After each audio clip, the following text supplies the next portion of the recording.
माँ काली का यह बहुत ही पावन और भव्य मंदिर इसीपुर बाराहाट की पावन धरती पर बना हुआ है।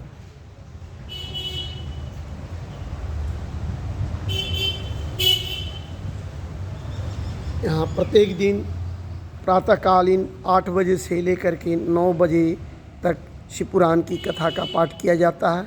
आप जहाँ कहीं भी हो वहीं से कथा का श्रवण करें। समस्त देशवासियों को प्रोफेसर डॉक्टर योगेश कौशल की ओर से जय गुरु ओम, जय गुरु ओम, जय गुरु ओम। आज की कथा है पार्वती जी का परमेश्वर शिव की महत्ता का प्रतिपादन करना, रोषपूर्वक जटिल ब्राह्मण को फटकारना, सखी द्वारा उन्हें फिर बोलने से रोकना तथा भगवान शिव का उन्हें प्रत्यक्ष दर्शन दे अपने साथ चलने के लिए कहना। पार्वती बोली, बाबा जी, अब तक तो मैंने यह समझा था कि कोई दूसरे ज्ञानी महात्मा आ गए हैं, परंतु अब सब ज्ञात हो गया, आपकी कलई खुल गई। आपसे क्या कहूँ, विशेषतः उस दशा में जब आप अवध्य ब्राह्मण हैं, ब्राह्मण देवता, आपने जो कुछ कहा है वह सब मुझे ज्ञात है, परंतु वह सब झूठा ही है, सत्य कुछ नहीं है। आपने कहा था कि मैं शिव को जानता हूँ। यदि आपकी यह बात ठीक होती तो आप ऐसी युक्ति एवं बुद्धि के विरुद्ध बात नहीं बोलते। यह ठीक है कि कभी कभी महेश्वर अपनी लीला शक्ति से प्रेरित हो तथा कथित अद्भुत वेश धारण कर लिया करते हैं, परंतु वास्तव में वे साक्षात पर ब्रह्म परमात्मा है। उन्होंने स्वेच्छा से ही शरीर धारण किया है। आप ब्रह्मचारी का स्वरूप धारण कर मुझे ठगने के लिए उद्धत हो यहाँ आए हैं और अनुचित एवं असंगत युक्तियों का सहारा ले छल कपट से युक्त बातें बोल रहे हैं। मैं भगवान शंकर के स्वरूप को भली भांति जानती हूँ, इसलिए यथा योग्य विचार करके उनके तत्व का वर्णन करती हूँ। वास्तव में शिव निर्गुण ब्रह्म हैं, कारणवश सगुण हो गए हैं। जो निर्गुण है, समस्त गुण जिनके स्वरूपभूत हैं, उनकी जाति कैसे हो सकती है? वे भगवान सदाशिव समस्त विद्याओं के आधार हैं। फिर उन पूर्ण परमात्मा को किस विद्या से क्या लाभ? काम पूर्व काल में कल्प के आरंभ में भगवान शंभु ने श्री विष्णु को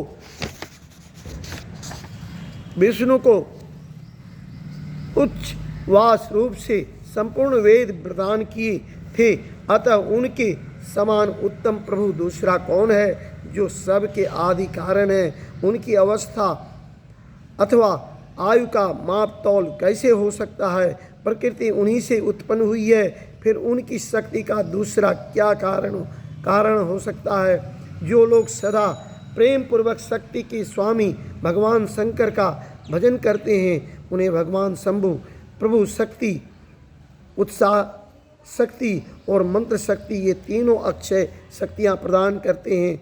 भगवान शिव के भजन से ही जीव मृत्यु को जीत लेता है और निर्भय हो जाता है, इसलिए तीनों लोकों में उनका मृत्युंजय नाम प्रसिद्ध है। उन्हीं के अनुग्रह से विष्णु विष्णुत्व को ब्रह्मा ब्रह्मत्व को और देवता देवत्व को प्राप्त हुए हैं। शिव जी का पक्ष लेकर बहुत बोलने से क्या लाभ? वे भगवान स्वयं ही महाप्रभु हैं। कल्याण रूपी शिव की सेवा में यहाँ कौन सा मनोरथ सिद्ध नहीं हो सकता? उन महादेव के पास किस बात की कमी है जो वे भगवान सदाशिव स्वयं मुझे पाने की इच्छा करें? यदि शंकर की सेवा न करें तो मनुष्य 7 जन्मों तक दरिद्र होता है और उन्हीं की सेवा से सेवक को लोक में कभी नष्ट न होने वाली लक्ष्मी प्राप्त होती है। जिनके सामने 8 सिद्धियां नित्य आकर सिर नीचा किए इस इच्छा से नित्य करती हैं कि वे भगवान हम पर संतुष्ट हो जाए, उनके लिए कोई भी हितकर वस्तु दुर्लभ कैसे हो सकती है? यद्यपि यहाँ मांगलिक कही जाने वाली वस्तुएं शंकर का सेवन नहीं करती, यद्यपि उनके स्मरण मात्र से ही सबका मंगल होता है। जिनकी पूजा के प्रभाव से उपासक की संपूर्ण कामनाएं सिद्ध हो जाती हैं। सदा निर्विकार रहने वाले उन परमात्मा शिव में विकार कहाँ से आ सकता है। जिस पुरुष के मुख में निरंतर शिव या मंगलमय नाम निवास करता है, उसके दर्शन मात्र से ही अन्य सब सदा पवित्र होते हैं। जैसा कि आपने कहा है, वे चिता का भस्म लगाते हैं, परंतु यदि उनका लगाया हुआ भस्म अपवित्र होता तो उनके शरीर से झड़कर गिरे हुए उस भस्म को देवता लोग सदा अपने सिर पर कैसे धारण करते। अतः शिव के अंगों के स्पर्श से वो पवित्र वस्तु भी पवित्र हो जाती है। जो महादेव सगुण होकर तीनों लोकों के कर्ता भर्ता और हर्ता होते हैं तथा निर्गुण रूप में शिव कहलाते हैं, वे बुद्धि के द्वारा पूर्ण रूप से कैसे जाने जा सकते हैं। पर ब्रह्म परमात्मा शिव का जो निर्गुण रूप है, उसे आप जैसे बहिर्मुख लोग कैसे जान सकते हैं। जो दुराचारी और पापी हैं, वे देवताओं से बहिष्कृत हो जाते हैं। ऐसे लोग निर्गुण शिव के तत्व को नहीं जानते। जो पुरुष तत्व को न जानने के कारण यहाँ शिव की निंदा करता है, उसके जन्म भर का सारा संचित पुण्य भस्म हो जाता है। आपने जो यहाँ अमित तेजस्वी महादेव जी की निंदा की है और मैंने जो आपकी पूजा की है, उससे मुझे पाप की भागनी होना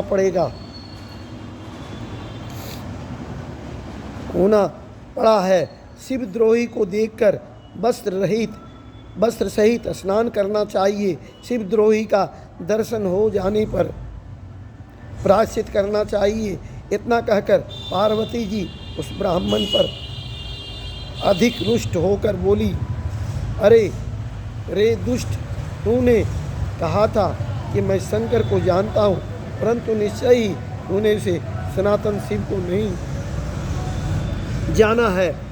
भगवान रुद्र को तू जैसा कहता है वे वैसे ही क्यों न हो, उनके जैसे भी बहुसंख्यक रूप क्यों न हो, सत्पुरुषों के प्रियतम नित्य निर्विकार वे भगवान शिव ही मेरे अभिष्टतम देव हैं। ब्रह्मा और विष्णु भी कभी उन महात्मा हर के समान नहीं हो सकते।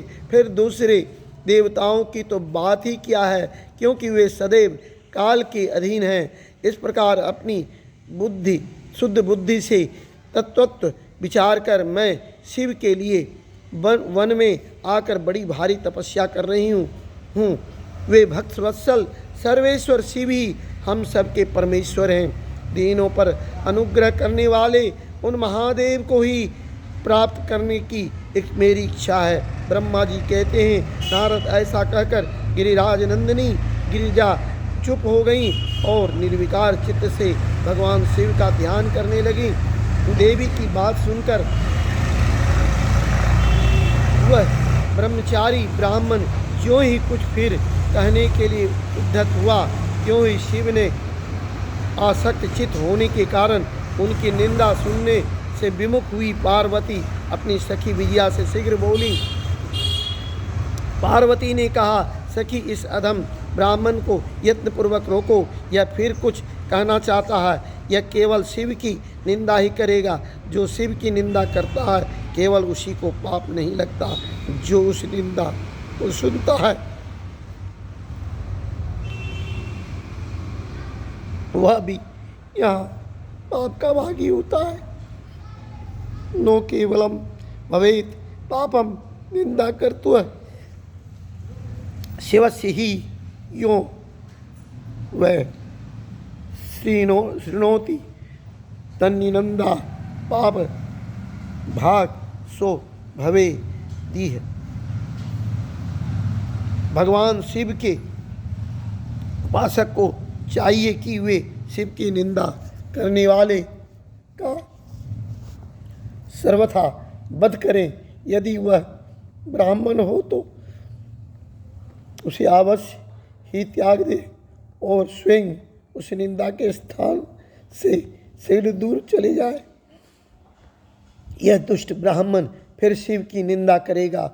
ब्राह्मण होने के कारण यह वध्य तो है नहीं, अतः त्याग देने योग्य है।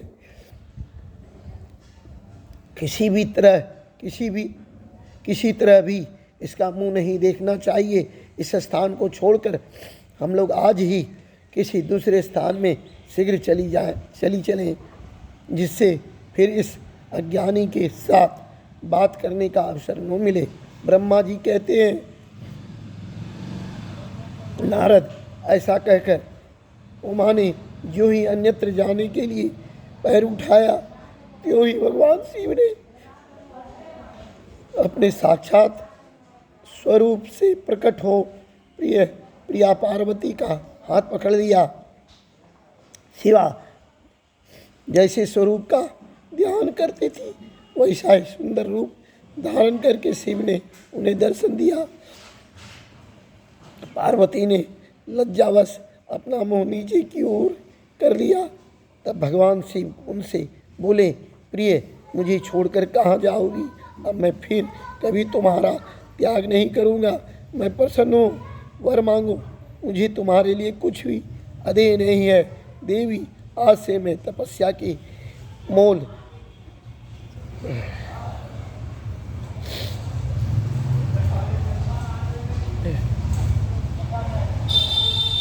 खरीदा हुआ तुम्हारा दास हूँ। तुम्हारे सौंदर्य ने भी मुझे मोह लिया है। अब तुम्हारे बिना मुझे एक क्षण भी युग के समान जान पड़ता है। लज्जा छोड़ो, तुम तो मेरी सनातन पत्नी हो, गिरिजानंदिनी महेश्वरी। मैंने जो कुछ कहा है उस पर श्रेष्ठ बुद्धि से विचार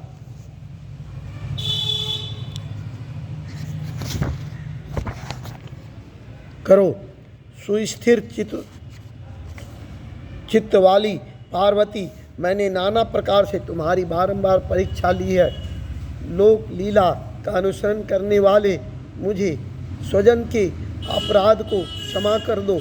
शिवे, तीनों लोकों में तुम्हारी जैसी अनुरागिनी मुझे दूसरी कोई नहीं दिखाई देती है। मैं सर्वथा तुम्हारे अधीन हूँ। तुम्हारी इच्छा पूर्ण हो। प्रिय, मेरे पास आओ। तुम मेरी पत्नी हो और मैं तुम्हारा वर हूँ। तुम्हारे साथ मैं शीघ्र ही अपने निवास स्थान उत्तम पर्वत कैलाश को चलूँगा। ब्रह्मा जी कहते हैं, देवाधिदेव महादेव जी के ऐसा कहने पर पार्वती देवी आनंदमग्न हो उठी। उनका तपस्या जनित पहले का सारा कष्ट मिट गया। मुनिश्रेष्ठ सती साध्वी पार्वती की सारी थकावट दूर हो गई, क्योंकि परिश्रम फल प्राप्त हो जाने पर प्राणी का पहले वाला सारा भ्रम नष्ट हो जाता है, श्रम नष्ट हो जाता है। अध्याय 28। बोलिए प्रेम से हर हर महादेव की जय। मैया पार्वती की जय। माँ काली की जय। अपने माता पिता की जय। महाबली बजरंगबली की जय।